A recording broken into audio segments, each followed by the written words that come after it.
반갑습니다. 김보은입니다. 이번 시간은 경우의 수에 대해서 알아볼 것인데요. 자, 이 내용은 고등 과정에서도 또 나오는 내용이지만 이 기본적인 개념만 정확히 익히고 표현에 대한 구분만 정확히 된다면 쉬운 파트일 수 있습니다. 같이 한번 살펴볼게요. 학습 목표는요. 사건이 일어나는 경우의 수를 구할 수 있다. 자, 단어가 나왔죠. 사건을 파악할 수 있어야 되고요. 그 상황에서 경우의 수를 구할 수 있어야 되겠습니다. 자, 구분해야 되는 표현이 있는데요. 사건 A 또는 B가 일어나는 경우의 수 계산할 수 있어야 되고요. 사건 A와 B가 동시에 일어나는 경우의 수를 구할 수 있어야 되겠습니다. 자, 최종적으로는 다양한 일상생활에서요. 경우의 수를 적용해서 문제를 해결할 수 있는 것으로 마무리를 지어보도록 하겠습니다.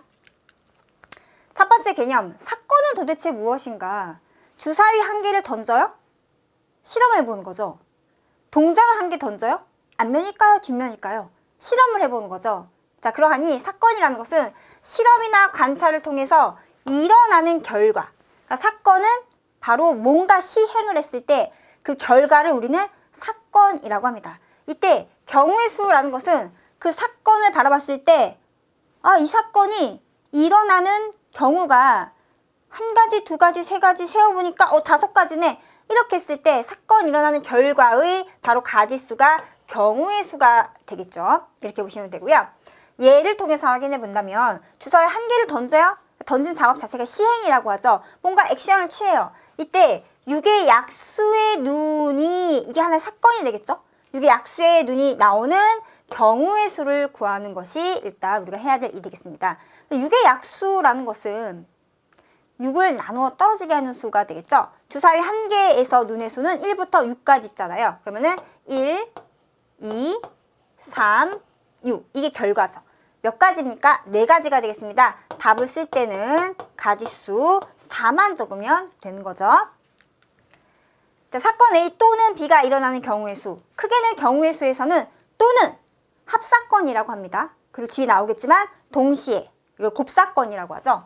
자, 또는이라는 말이 나왔습니다. 이거는 이거나와 같은 표현이 되겠죠. 두 사건이 동시에 일어나지 않아요. 예를 들면 이런 거죠. 문제를 통해서 먼저 한번 확인해 보겠습니다.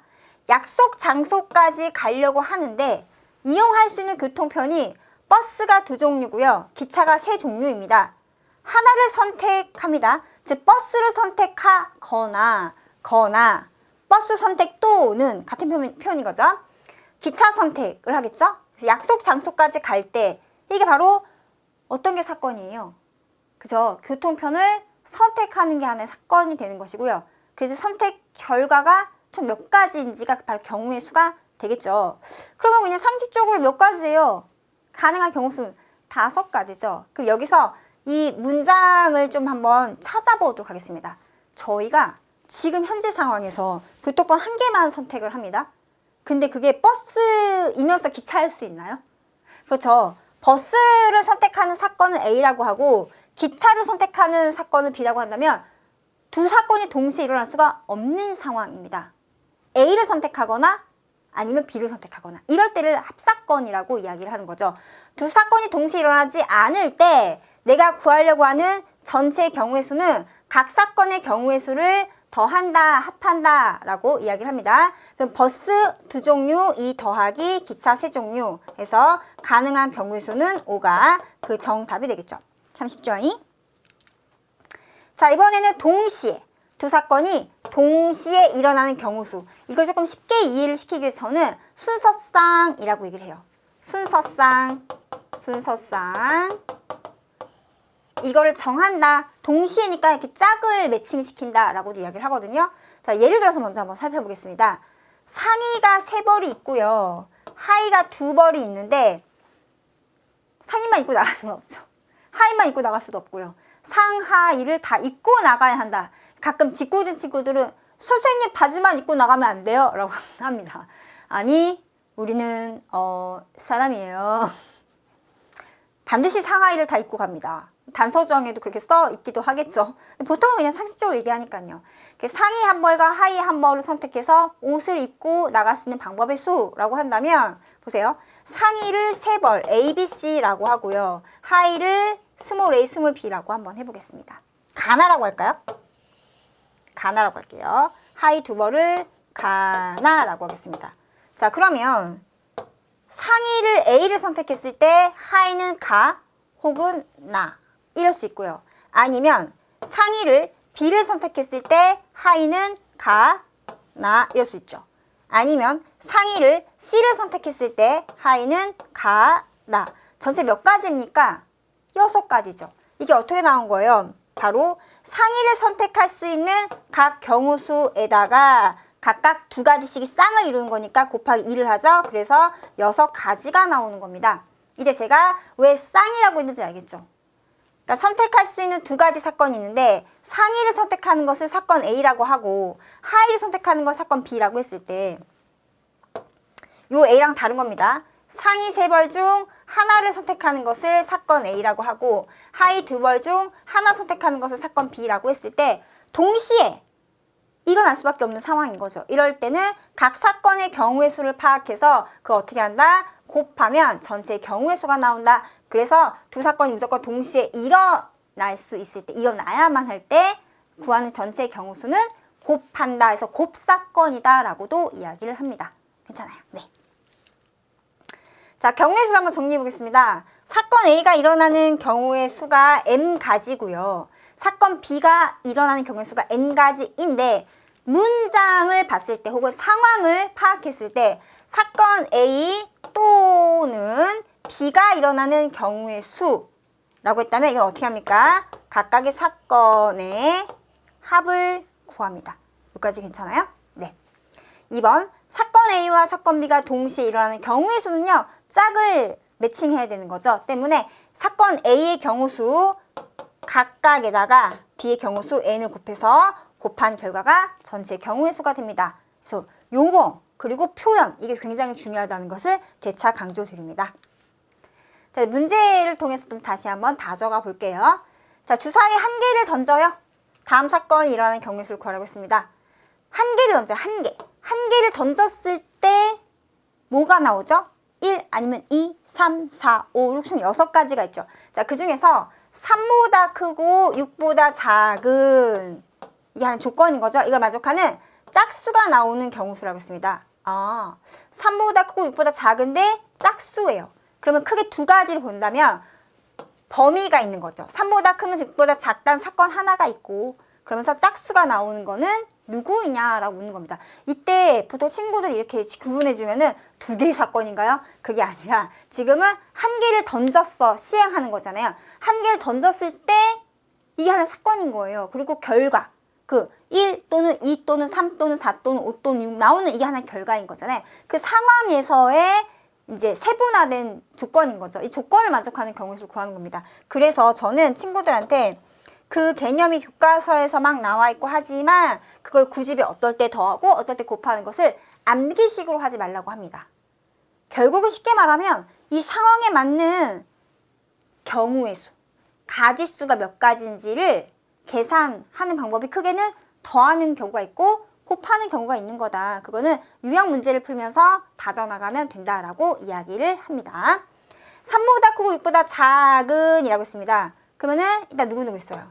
3보다 크고 6보다 작은 거니까 4, 5 있죠? 이 중에서 짝수는 누구예요? 4밖에 없죠? 그럼 결과가 딱 한 가지잖아요. 그래서 경우는 한 가지 이렇게 이야기를 합니다. 2번 6의 약수이면서 홀수인 눈이 나오는 경우. 자, 6의 약수는요.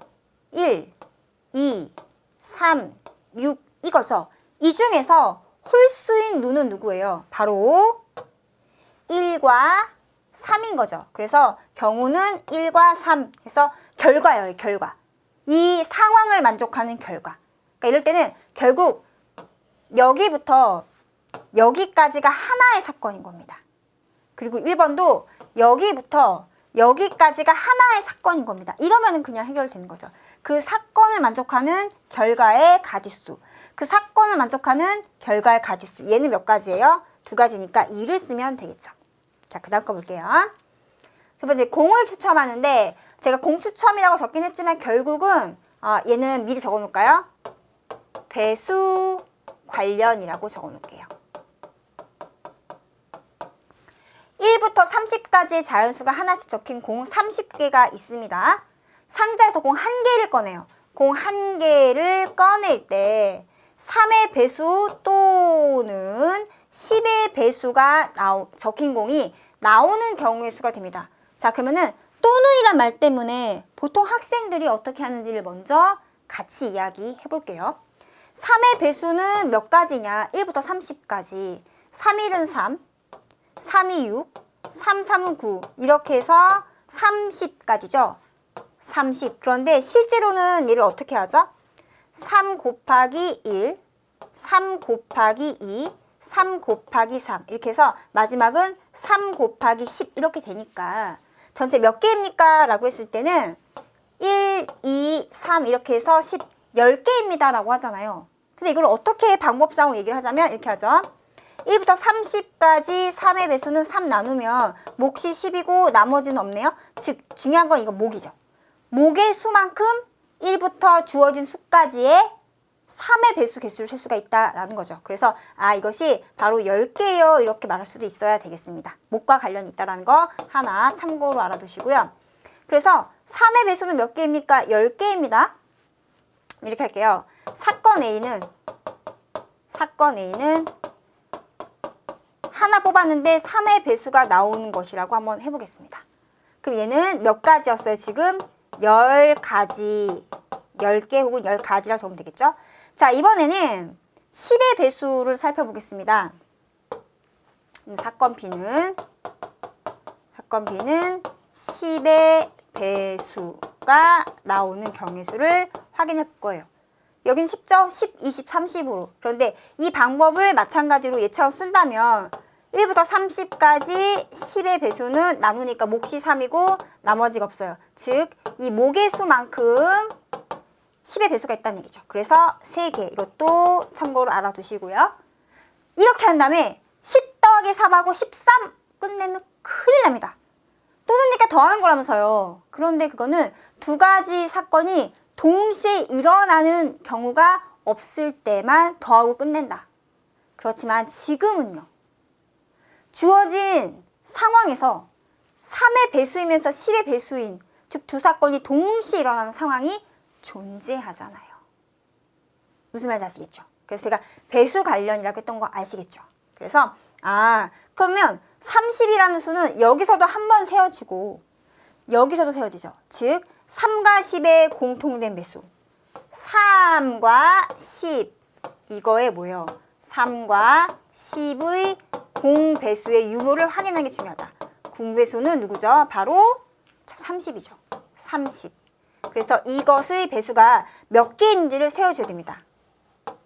30의 배수 확인이 중요하다. 공배수 확인이 중요. 배수 확인 중요. 1부터 30까지 30의 배수는 30 딱 한 개밖에 없잖아요. 그러니까 3과 10의 공배수 두 사건이 동시에 일어나는 상황이 지금 있다. 나오는 경우의 수는 한 개인 것을 파악을 했다. 그것은 여기서도 한 번, 여기서도 한 번, 중복 두 번 세워주는 거니까 나중에 한 번을 빼줘야 되는 거죠. 그래서 구하는 경우의 수, 즉 구하는 경우의 수는 어떻게 할 것인가? 이거는 최종 마무리니까 이렇게 할게요. 자, 구하는 경우의 수 이라고 하고 구하는 경우의 수라고 적겠습니다. 구하는 경우의 수는 3의 배수 10개 더하기 10의 배수 3개에서 그쵸. 중복 두 번 세워준 것은 한 번을 빼준다. 얼마가 되죠? 12. 이것이 문제의 정답이 되겠습니다. 그러면 생각해 보겠어요. 생각해 볼 수 있지 않을까요? 뭘까요? 그러니까 이게 여기 주어진 1부터 몇 가지에서 30이 수가 좀 커질 수 있잖아요. 1부터 100까지일 수도 있고요. 그죠? 그럴 거였기 1부터 1000까지일 수도 있고요. 그래서 여기 숫자가 바뀌고 조금 어렵게 나온다면 1부터가 아니라 한번 3부터 30까지 나올 수 있어요. 그럴 때는 좀 생각을 해줘야 되는 거죠. 거기 맞춰서요. 중요한 것은 주어져 있는 상황에서 어떠한 수의 배수 또는 어떠한 수의 배수가 나왔을 때는 각 수의 배수가 몇 개 있는지 일단 세워주고 그 다음에 뭘 확인합니까? 공배수. 이 공배수를 확인하는 것이 어마무시하게 중요하다. 그래서 공배수 확인이라고 꼭 적어주세요. 배수 관련 공배수 확인. 공배수 확인.